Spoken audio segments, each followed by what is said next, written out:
This is gonna suck.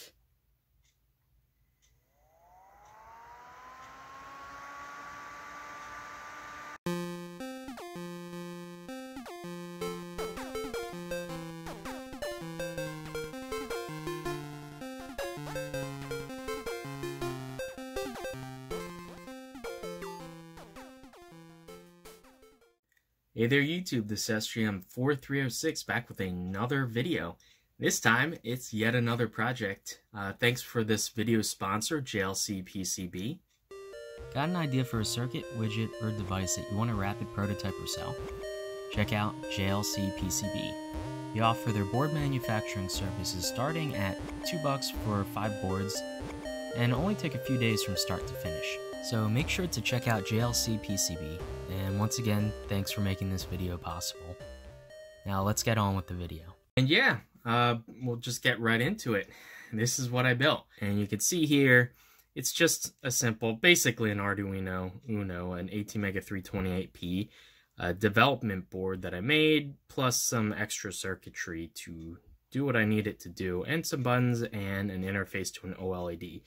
And that's basically this guy here. If you can see, my original idea was pretty much everything mounted directly to this board, and to have the board somehow click into place or something within the frame. And you can see the 3 buttons just poke through, and the OLED just gets mounted flush via, a little pin header between the two. And that was my idea, and this is the finished project. There is a couple caveats and things that I didn't do so great on, and I need to learn from in the next iteration. But anyway, this product I'm calling FumeFan. And basically what this is a tiny soldering fume fan, exactly what it's called.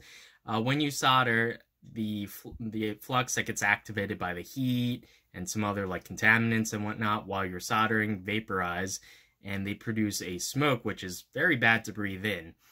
And so oftentimes people will either just have like a fan blowing across their desk or whatever, but if you're in a small room, you're just recirculating those fumes, and if you breathe them in, they over long term they could cause lung problems for you, health problems, cancer, etc., etc. So in general, it's a good idea to not just remove the fumes directly from your face, but also to filter them. And that's exactly what this guy does here. So just a little preview of what's inside. There's a square carbon activated filter that I just bought like a 10-pack from Amazon for pretty cheap. I think it was only like 10 or 15 bucks. And I can actually remove this. I have not glued this back on yet. And you can see right here is the square filter. And I just have a single layer, so it would be more effective if I actually had a couple layers, at least 2 or 3 layers. It wouldn't actually be that hard to extend the back of this to make it thicker, but I figure 1 layer is better than nothing, and also it, pulls the fumes away from your face. So at the very least, this will work just fine in my opinion.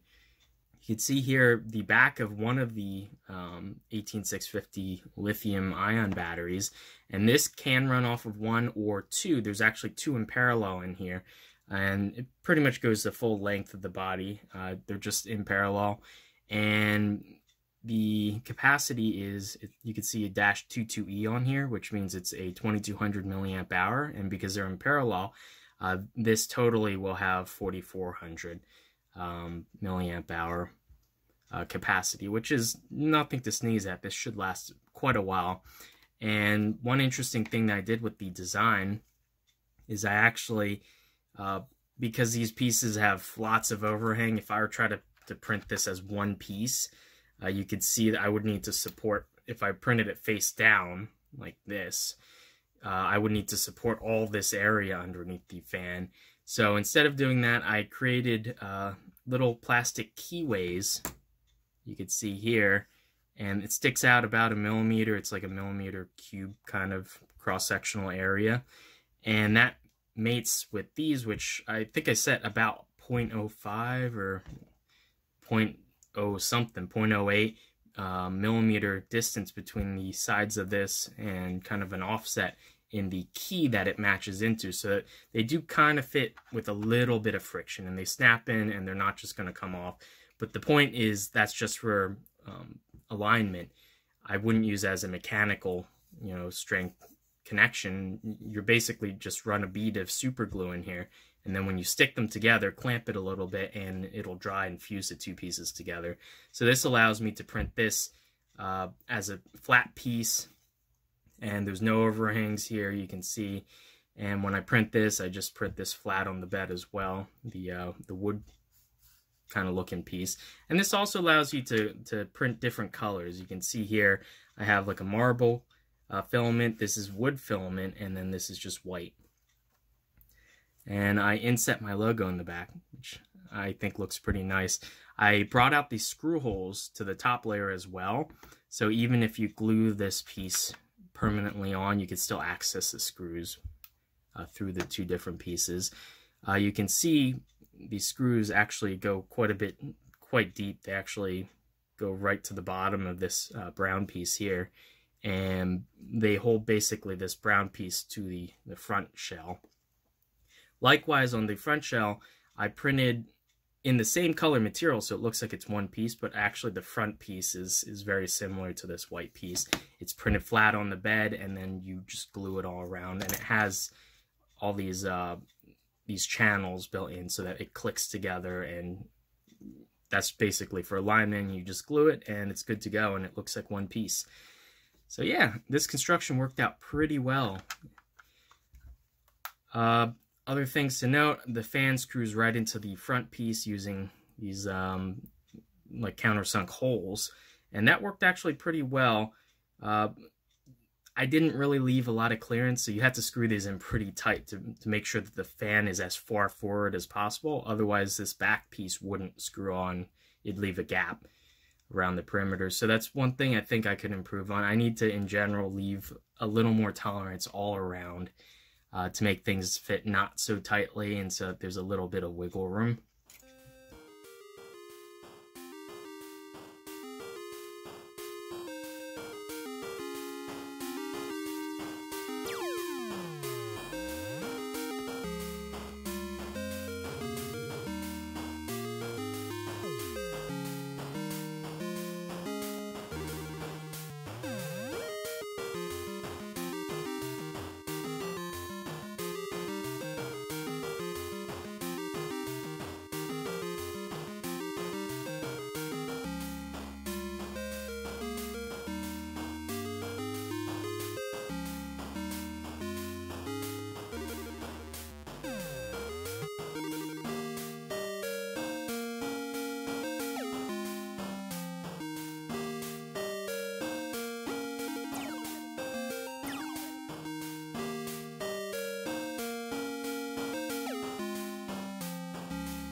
So, without further ado, let me just demo to you. To start with, I have a micro USB.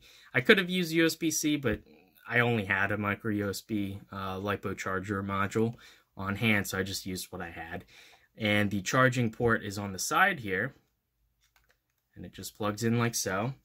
And when I plug it into a source to charge it, you can see it turns on. And there you go, and it goes into charging mode, and it lights up this animated icon so long as it's charging. And you can see it glows faintly red as well. There's an LED on the module board as well. So you can see that, and the icon will dim slightly after a little while just to try to preserve the OLED.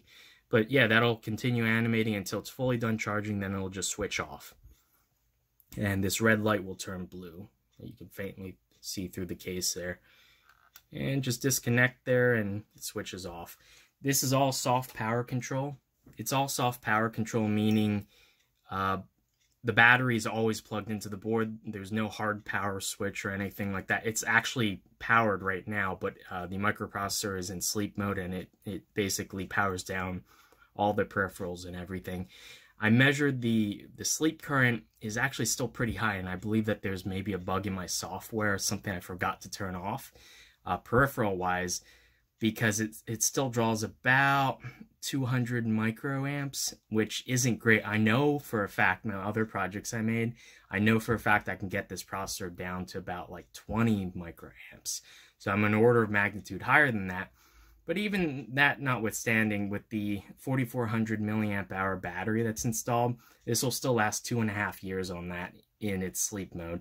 But definitely, I'm going to hunt that bug. I'm going to find what's using that extra power and try to get this even lower so that it doesn't draw nearly as much power while it's sleeping. Anyway, let's turn this guy on. I haven't labeled the buttons. I really should have. And I actually wired them backwards from what I intended. So basically, the middle button is power, and then the left and right are to increment or decrement the fan speed. Now, more logically, the left should be minus and the right should be plus, but I actually have them swapped. When I wired them, I soldered the wires wrong. So I'm going to create a new firmware. I'm going to modify the firmware and just switch them in software, so it makes more sense. But for now, this will be plus and this will be minus. Anyway, let's turn it on. Just a quick press of the middle button. It'll flash my logo and the copyright version of the firmware, etc., etc. And now it boots up. And the fan, like I said, we can turn it down. This is the lowest speed. There's 10 little indicators. You can see right there. And there's a little line for when it's not active. So it's on speed level 1 basically right now. And the fan is going on inside there, and I can already feel it sucking quite a bit of air. And there's an animated icon. Now once basically there's a time count. It says 0 hours, 9 minutes, 30 seconds. And so long as the battery doesn't die, it'll keep that value and it'll keep counting up. So I did a little bit of research into how long these activated carbon filters go for, and someone suggested about 640 hours. I don't know if that's realistic or not, but I hard-coded it in the firmware, and you can change it if you want. If you want a notification to change the filter every so many hours. So right now, every 640 hours, it'll change this fan icon to a F to let you know that the filter needs to be changed. That's something you could disable or change the amount of time for that as well if you'd like. Now, this counter will always, as I said, just keep incrementing, and when you turn it off, it'll save that value, and then when you turn it on the next time, it starts counting up from that value. You can actually reset that in software by, when you turn it on, pressing and holding, I believe it's one of these buttons, either the plus or the minus button. If you press and hold that while powering on, it'll, in software, just clear that value. Now, if the battery does die, like I mentioned, that value gets reset because it's just saved to SRAM. I did play around with saving that to the non-volatile E-score PROM, and it sort of worked, but there was a glitch in the software where every once in a while, I think it was like a rollover error, and it would roll over hours to like 9999 or something ridiculous. So obviously that was pretty buggy, and if I did implement it that way, I have a feeling I would wear through the non-volatile memory pretty quickly, because every time you turn on and off the unit, it would save that value and then pull it from memory when you boot it the next time. So I think that's not necessary, so I just save it to SRAM, and so basically if the battery were to die, that value would wipe. But as long as you keep this unit charged, that should be fine. Now there's another bug you can see here. It's saying it's 4.57 volts. I haven't calibrated the voltage measurement, and not to mention it fluctuates quite a bit while in use. So that's something I need to fix. Right now it's saying the battery is more than 4.2 volts, which I know for a fact can't be true because this lithium battery, the termination voltage for it is 4.2 volts, so it should definitely not be that high. That would be a bad thing if that were true. So I have to calibrate that, but in terms of the logic of the battery icon, that works according to the number that it's displaying. It's just I need to calibrate that to actually get that to be correct. And I think I'm going to run like a running average because it keeps flickering back and forth between multiple values every once in a while. So I think there needs to be some sort of filter or like an average so that the value doesn't jump too much. The battery icon has 4 segments, and then once the last segment turns off, I believe I set the low voltage threshold to something like 3.6 volts, 3.5, something like that. It'll show you an exclamation point and an empty battery icon, just to let you know, hey, you should charge my battery. And yeah, that's it. So let's go through and increment. I'll show you the thing that I learned that's very interesting is the fan speed is not proportional to the voltage that you feed it. Because this is a brushless fan, it has its own controller, and internally it PWMs its output. I'm actually PWMing the supply voltage that's fed to that, so it's actually not linear, and it's kind of hard. I don't have a way of like measuring the fan speed given a variable input voltage. If I did, that would make this far easier. I just picked values that seem kind of reasonable, just by ear and by feeling the airspeed. But let's crank this up. You can see the voltage does drop when I increase the speed. And now this is at full speed, and it's really pumping the air out. And you can see there that low icon just hit. Yeah, so this is as max. This is a bit overkill, and I'll demo it a second, fire up the soldering iron, and show you even on the lowest modes, it'll still pull fumes away just as effectively. This is a bit overkill, in my opinion. Let's just shut that off. That value, the speed value from 1 to 10 is saved to E2prom when you shut this off. So it'll always remember that even if you power cycle the unit. And just press the center key, shuts it back off. I've rambled on for quite a bit. Let's actually pop this open and see what's inside. Okay, so I just took out the 4 screws, 1 in each corner, and this back piece just sort of lifts out. And you can see here, this was just printed flat on the bed, exactly like I said. Oh, forgot to mention, I glued some little foam feet on each of the corners just so that it dampens any vibrations from the fan.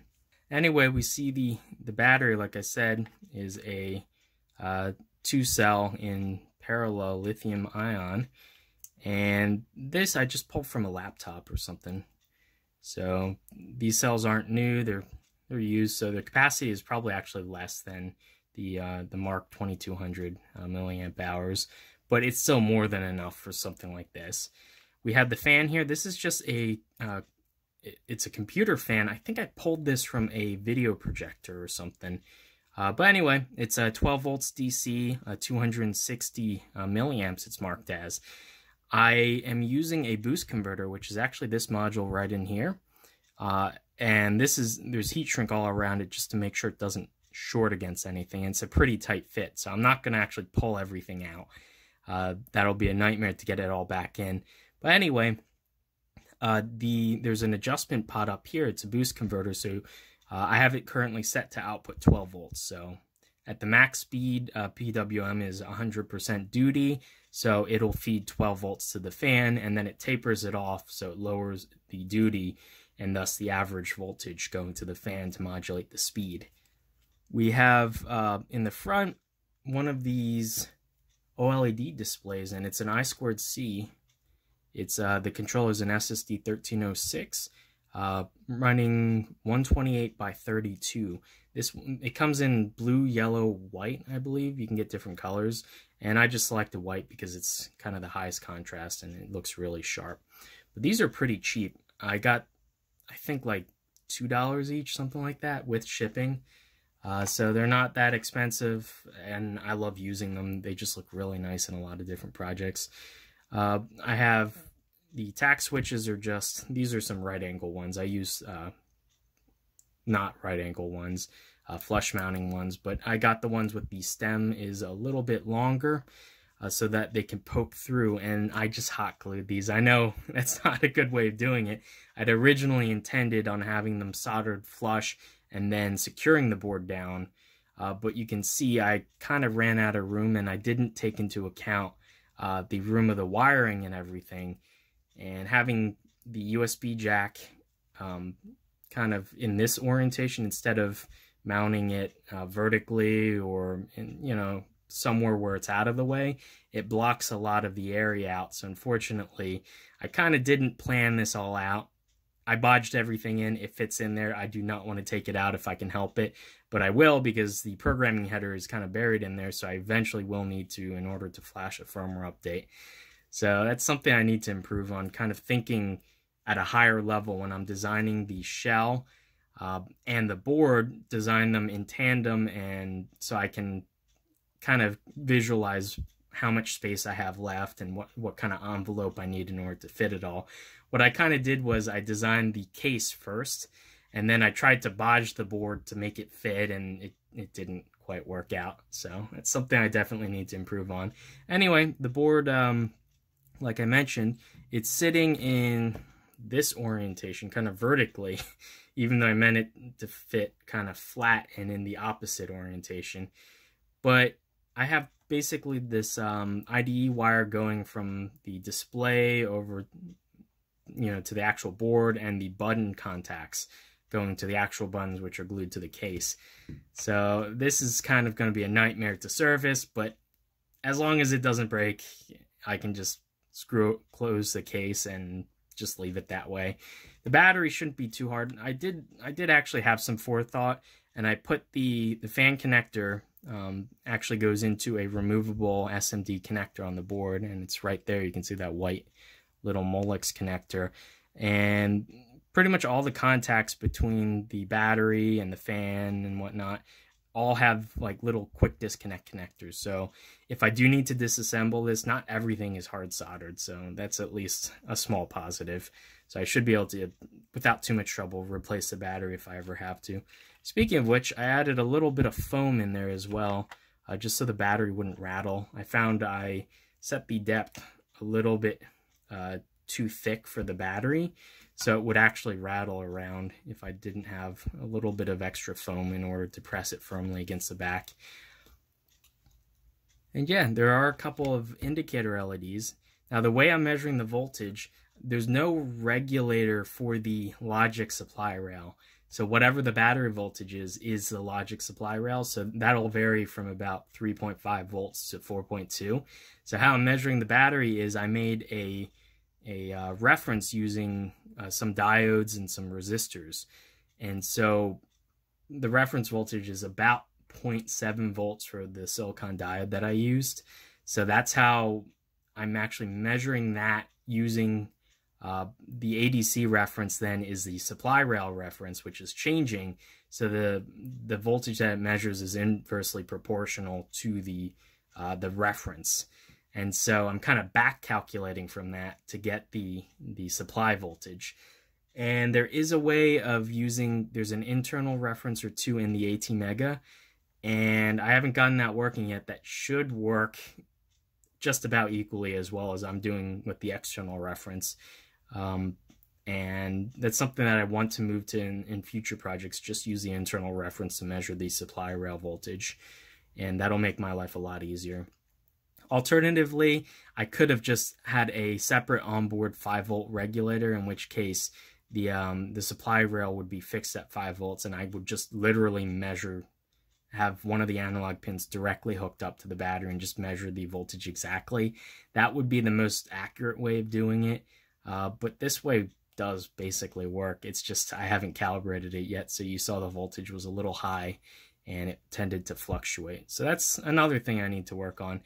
The connector for the fan actually bodged up just a little bit. I mismeasured the actual connector that I bought, so it ended up being larger than this, so I had to bodge it on.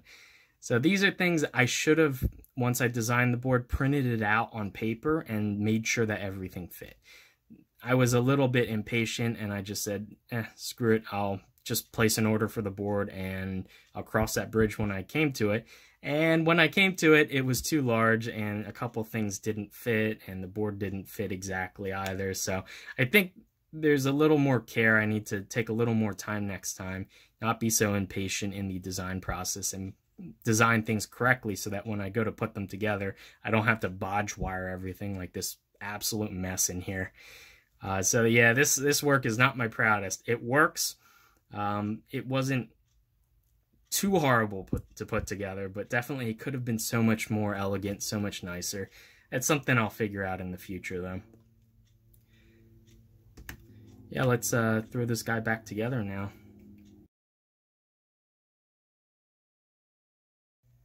There we go. So let me fire up the soldering iron and let's just melt some solder and see how it handles the fumes. So right now it's on the lowest setting. And I'm just going to test it with some 6040 leaded solder. Okay, and the iron's up to temp now. So let's just turn that off and see without any fan the solder. See the fumes just going straight up. No bueno. Let's turn this on.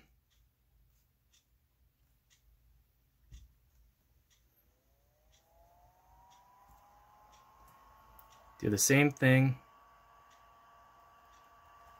Hopefully you can see that. The fumes are actually getting pulled in. It's pretty effective up to about here, and then it starts dissipating elsewhere. So if it's on the lowest speed, you want to be within like 2 or 3 inches of the fan. Now if we turn this up, let's just do max speed.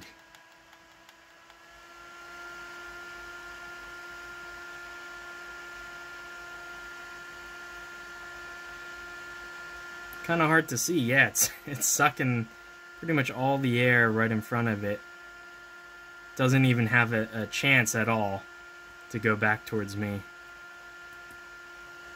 I would say the most practical speed is probably about 2nd or 3rd notch. And it's sort of a good compromise between noise, because the fan actually does get pretty noisy at high speeds. Let's see, there we go. So let's try this.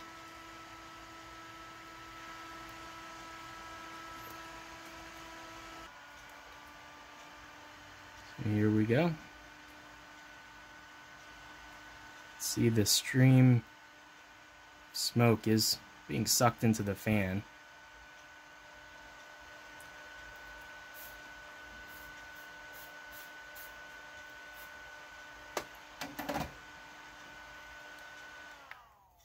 So yeah, all in all, if you're really super worried about, the fumes when you're soldering, I would get a proper ventilation system.